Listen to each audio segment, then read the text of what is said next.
तो so friend, स्वागत है आप सभी का आपके अपने यूट्यूब चैनल ASS एजुकेशन के एक और बेहतर वीडियो में। आज के इस बेहतर वीडियो में आप सभी को 20 बहुविकल्पी प्रश्न के बारे में बताने वाले हैं, क्लास 12 फिजिक्स का। तो वीडियो को एंड तक जरूर देखिएगा और प्लीज़ चैनल पर नए आए हैं तो चैनल को सब्सक्राइब कर लीजिएगा, क्योंकि यह एक चैप्टर से 2 चैप्टर के बीच में है। ठीक, चैप्टर के बीच में है तो इन सभी में 20 बहुविकल्पी प्रश्नों में से आपके एक एक नंबर के बहुविकल्पी प्रश्न हैं। तो यदि आपके 20 क्वेश्चन आते हैं बहुविकल्पी प्रश्न के तो आपके 20 नंबर पक्के होने वाले हैं। तो ठीक, वीडियो को एंड तक ज़रूर देखिएगा। चलिए, सबसे पहले यहाँ क्वेश्चन है, क्वेश्चन आवेशों की प्रकृति होती है। आवेशों की प्रकृति होती है तो पहला है क्या, योगात्मक या फिर व्याकलनात्मक या फिर वितरण, या डी नंबर है क्रम विनिमय। ठीक, तो इनमें से आपको सबसे पहले कमेंट करना है कि इन सभी में से आवेशों की प्रतिक्रिया किस तरीके से होती है। तो यहाँ से हमारा विकल्प आप जल्दी से कमेंट कीजिए, नहीं तो हम बताते हैं। तो यहाँ से आपका आवेशों की प्रतिक्रिया जो होती है किस तरीके से होती है, योगात्मक प्रतिक्रिया होती है। ठीक, चलिए क्वेश्चन नंबर 2 हमारा है कि किसी आवेश Q में इलेक्ट्रॉनों की संख्या होती है। ठीक, इलेक्ट्रॉनों की संख्या होती है, सूत्र आपको यहाँ से दिया गया है। तो ठीक, इन सभी सूत्रों को ज्ञात करना है। ठीक, तो अब यहाँ से आप हमारा क्या है, पहला नंबर है N बराबर Q इंटू E, दूसरा है E बराबर Q इंटू N। ठीक, N बराबर Q अपान E। फिर डी नंबर में है कि N बराबर E अपान Q। ठीक, तो यहाँ से पूछ रहा है किसको, Q में इलेक्ट्रॉनों की संख्या, इलेक्ट्रॉन बराबर पूछ रहा है। ठीक, E बराबर हमें पूछ रहा है तो हमारा दूसरा नंबर क्या हो जाएगा, E बराबर Q इंटू N। ठीक, चलिए इसी प्रकार यहाँ से क्वेश्चन नंबर 3 है कि जब घर्षण से किसी वस्तु को आवेशित किया जाता है तब उस वस्तु का भार या फिर द्रव्यमान क्या होता है। तो ठीक, पहला को यहाँ से विकल्प दिया है, सदैव बढ़ जाता है या फिर सदैव घट जाता है, थोड़ा बढ़ जाता है या घट जाता है, या एक जैसा बना रहता है। ठीक, आपको इस तरीके से 4 विकल्प दिए जाएंगे जिसमें से आपको जो सही होगा उस पर टिक करना होगा। ठीक, तो यहाँ से आपको जो समझ में आता है, अच्छे से पढ़े रहेंगे तो आपको अच्छे से टिक लगा सकते हैं। ठीक, यहाँ से आप क्या कर सकते हैं, अच्छे से टिक लगा सकते हैं। तो भाई आपको आ रहा है तो कमेंट कीजिए, या अन्यथा नहीं आ रहा है तो हम बताते हैं। इसका क्या होता है, जब 2 इलेक्ट्रॉन को क्या करते हैं, रगड़ते हैं तो उस थोड़ा बढ़ जाता है और उसका आवेशित करते हैं तब उसका भार घट जाता है या बढ़ जाता है। ठीक, तो थोड़ा बढ़ जाता है और घट भी जा सकता है। ठीक, इस तरीके से यहाँ समझ में आ गया होगा।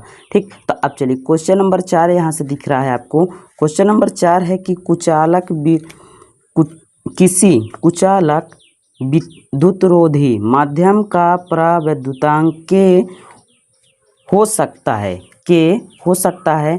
तो यहाँ से आपको विकल्प दिया गया है, ए बराबर, ए का है 3 -3, बी है 0, सी है 0.7, डी है कितना 6। ठीक, तो इसका जो प्रविद्युतांक क्या हो सकता है, तो अब भाई आपको समझ में आता है तो करिए, अन्यथा हम बताते हैं। ठीक, क्वेश्चन नंबर 4 यहाँ से हमारा हो जाएगा। क्वेश्चन नंबर 4 में डी नंबर सही होगा। इसका जो प्रविद्युतांक के का मान होता है वो कितना होता है, 6 होता है। ठीक, अब इसी प्रकार क्वेश्चन नंबर 5 यहाँ से है कि विद्युत क्षेत्र की तीव्रता का मात्रक होता है। ठीक, तो ए में है न्यूटन प्रति कूलम, ठीक, बी में है जूल प्रति कूलम, सी में है वोल्ट मीटर, या फिर डी में है न्यूटन प्रति मीटर। ठीक, तो आपको इसमें से समझ में आता है तो आप टिक कर दीजिए, अन्यथा नहीं समझ में आता है तो हम बताते हैं। ठीक, तो यहाँ से पहला न्यूटन प्रति कूलम दिया गया है, जूल प्रति कूलम दिया गया है, वोल्ट प्रति मीटर दिया गया है। ठीक, तो और यहाँ से न्यूटन प्रति मीटर दिया गया है। तो विद्युत क्षेत्र की तीव्रता का जो मात्रक होता है वो क्या होता है, न्यूटन प्रति कूलम होता है। ठीक, उसी प्रकार यहाँ से छठा क्वेश्चन है, क्वेश्चन नंबर 6, द्विध्रुव आघूर्ण का मात्रक होता है। ठीक, द्विध्रुव आघूर्ण का मात्रक क्या होता है, जल्दी जल्दी कमेंट कीजिए और बताइए क्या होता है। ठीक, तो यहाँ से ए नंबर में दिया गया है वोल्ट, बी नंबर में दिया गया है जूल, सी नंबर में दिया गया है कूलाम मीटर, कूलाम प्रति मीटर या कूलाम मीटर। ठीक, अब यहाँ से आपको भ्रमित करने वाला क्वेश्चन है कि यहाँ देखिए कूलाम प्रति मीटर दिया गया है और यहाँ डी में दिया गया है कूलाम मीटर। ठीक, तो अब इन दोनों में से आप किसको सही करेंगे? ठीक, यहाँ प्रति मीटर है और यहाँ पर मीटर नहीं देकर भाई वैसे दे दिया गया है। ठीक, तो अब यहाँ से आपको क्या करना है कि सी में कूलाम प्रति मीटर है और यहाँ से कूलाम मीटर अकेले दिया गया है। ठीक, तो आप कूलाम इंटू मीटर, यही हमारा क्या होता है? द्विध्रुव आघूर्ण का मात्रक होता है। ठीक, अब चलिए यहाँ से क्वेश्चन नंबर 7। क्वेश्चन नंबर 7 है कि अणु जिसका द्विध्रुव आघूर्ण शून्य है, अणु जिसका द्विध्रुव आघूर्ण शून्य है वो क्या है? कौन सा अणु है? तो पहला ए में है H2O, बी में है कि HCl, सी में है O2 और डी में है NH3। ठीक, अब इन सब में आघूर्ण शून्य किसका होता है? तो आपको टिक लगाना है। तो भाई टिक लगाने के लिए आपको आ रहा है तो टिक लगा दीजिए, अन्यथा हम बताते हैं इसका जो अणु का द्विध्रुव आघूर्ण शून्य होता है उसका O2 का होता है। ठीक, अब इसी प्रकार क्वेश्चन नंबर 8 है हमारा कि विद्युत क्षेत्र में क्षेत्र ई में P आघूर्ण वाले द्विध्रुव पर लगने वाला बल आघूर्ण होता है। ठीक, बल आघूर्ण होता है। तो यहाँ से हमारा दिया गया है पहला P इंटू ई, बी में दिया गया है शून्य या फिर P गुणे ई या फिर P बटे ई। ठीक, तो आपको जो समझ में आता है टिक वही लगा दीजिए, अन्यथा हम आपको बताते हैं। ठीक, तो यहाँ से आपको क्या दिया गया है? P इंटू ई पहला है। ठीक, और अब इन सब में से आपको लगाना है तो हमारा P इंटू ई है और यहाँ से P गुणे ई। ठीक, तो हमारा विकल्प जो सही होगा P गुणे ई यही सही होगा। ठीक, अब चलिए आगे बढ़ते हैं हम क्वेश्चन नंबर 9 कि विद्युत फ्लक्स का मात्रक है। विद्युत फ्लक्स का मात्रक क्या होता है? तो ए में है वोल्ट प्रति मीटर, बी में है न्यूटन प्रति कूलाम या फिर सी में है न्यूटन मीटर स्क्वायर प्रति कूलाम, डी में है वोल्ट मीटर। ठीक, तो आपको जो समझ में आता है आप उसे टिक लगा सकते हैं। ठीक, अन्यथा यहाँ से देखिए कि यह हमारा क्या हो जाएगा? डी नंबर हमारा सही होगा, वोल्ट मीटर। ठीक, विद्युत फ्लक्स का मात्रक होता है। ठीक, अब यहाँ से 10 नंबर क्वेश्चन दिया गया है कि विद्युत के आवेशित गोले के पृष्ठ से गोले के केंद्र की ओर जाने वाला विद्युत क्षेत्र होता है। क्या होता है? बढ़ता है या घटता है? बी नंबर में घटता है या भी सर्वत्र शून्य रहता है या ही उतना ही रहता है? ठीक, उतना ही रहता है। ठीक, तो अब भैया इसको बताइए कि आपका इसमें क्या होगा। ठीक, तो यहाँ से आपका सी नंबर क्वेश्चन क्या है? सी नंबर विकल्प सही हो जाएगा। ठीक, चलिए आगे क्वेश्चन, इतना आपको समझ में आ गया होगा। और आगे नेक्स्ट क्वेश्चन नंबर 11 है कि विद्युत विभव का मात्रक है। तो ए में है जूल प्रति कूलाम या बी में है जूल गुणे कूलाम या जूल कूलाम प्रति जूल या फिर डी में है न्यूटन प्रति कूलाम। ठीक, तो आपको जो समझ में आता है आप टिक लगा सकते हैं, आप पढ़े होंगे तो अच्छे से टिक लगा सकते हैं। ठीक, अब यहाँ से आपको ए में जूल प्रति कूलाम दिया है, बी में दिया है कितना? जूल गुणे कूलाम। तो विद्युत विभव का जो मात्रक होता है वो होता है क्या? जूल प्रति कूलाम। ठीक, और उसके बाद चलिए यहाँ से क्वेश्चन नंबर 12 है, निम्न में से कौन विद्युत विभव का मात्रक नहीं है? कौन सा विद्युत विभव का मात्रक नहीं है? पहला है वोल्ट, बी में है जूल प्रति कूलाम। ठीक, और तीसरा सी में यहाँ दिया है न्यूटन प्रति कूलाम, डी में है न्यूटन मीटर या न्यूटन मीटर प्रति कूलाम। ठीक, इस तरीके से आपका विकल्प दिया गया है। तो आप इसमें से कौन सा पूछ क्या रहा है कि विद्युत विभव का मात्रक नहीं है?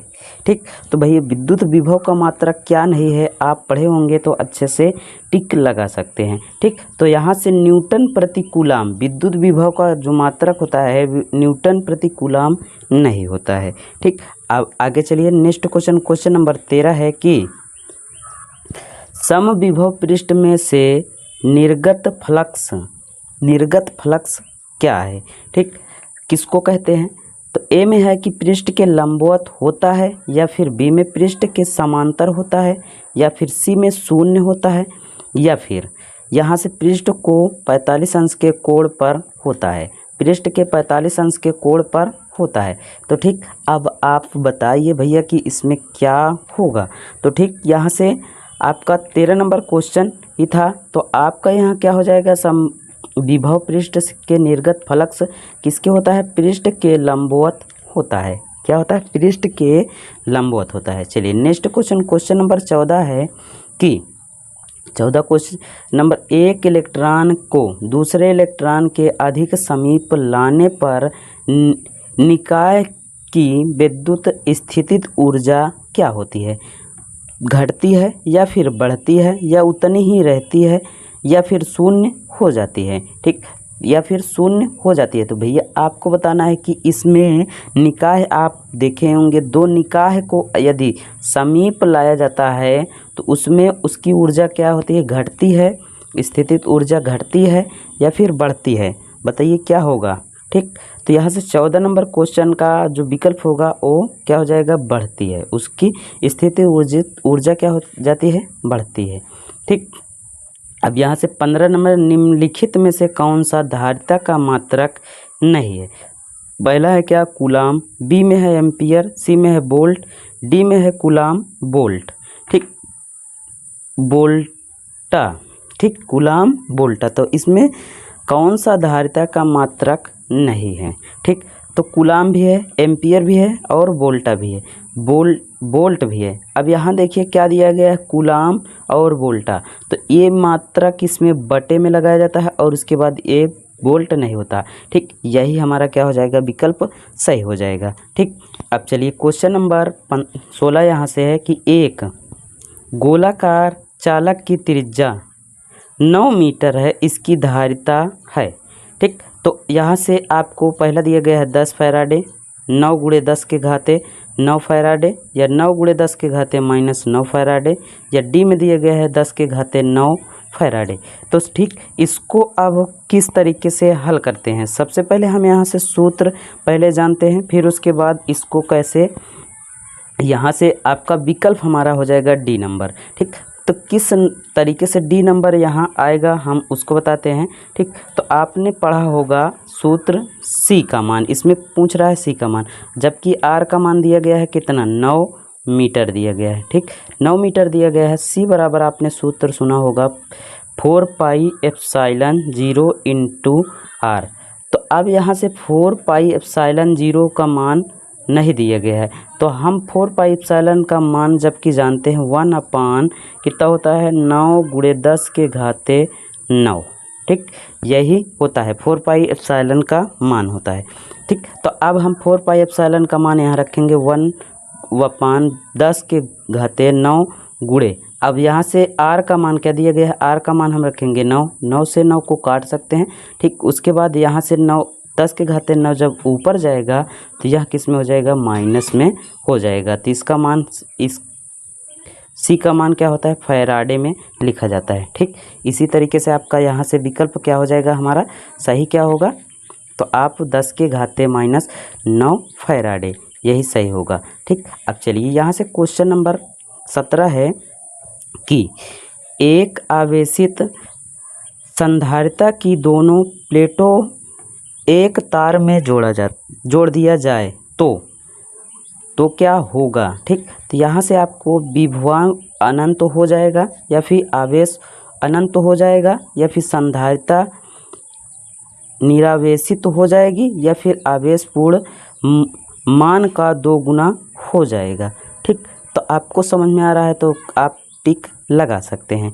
ठीक, आप क्या हो जाएगा इसमें कि इसमें संधारिता की क्या हो जाएगी? निरावेशित हो जाएगी। ठीक, यही विकल्प आपका सही हो जाएगा। ठीक, अब चलिए 18 नंबर यहाँ से क्वेश्चन है कि कम से कम 2 माइक्रोफैराड धारिता वाले कितने संधारिता 5 माइक्रोफैराड धारिता देंगे? ठीक, देंगे। ठीक, तो अब यहाँ से 5 क्या पूछ रहा है? 5 माइक्रोफैराड धारिता दे सकते हैं। ठीक, तो इसमें विकल्प हमारा कितना हो जाएगा, 18 नंबर क्वेश्चन में आपका विकल्प जो होगा वो क्या होगा, बी नंबर। ठीक, 4 फैराड धारिता देंगे। ठीक, चलिए 19 नंबर यहाँ से क्वेश्चन हमारा है कि 3 माइक्रोफैराड धारिता के 3 धारिताओं को श्रेणी क्रम में जोड़ने पर तुल्य धारिता होगी। ठीक, तो क्या पूछ रहा है कि भैया इसमें पूछ रहा है कि 3 माइक्रोफैराड की 3 धारिताओं को श्रेणी क्रम में, यदि श्रेणी क्रम में हम जोड़ते हैं तो चलिए C1/C बराबर, इसका श्रेणी क्रम का सूत्र क्या होता है, C1 + 1/C2 + 1/C3। ठीक, इसको श्रेणी क्रम में, ये क्या है, श्रेणी क्रम है आपका, तो श्रेणी क्रम में यदि जोड़ते हैं तो C1 का मान 3 है प्लस 1/3 प्लस 1/3।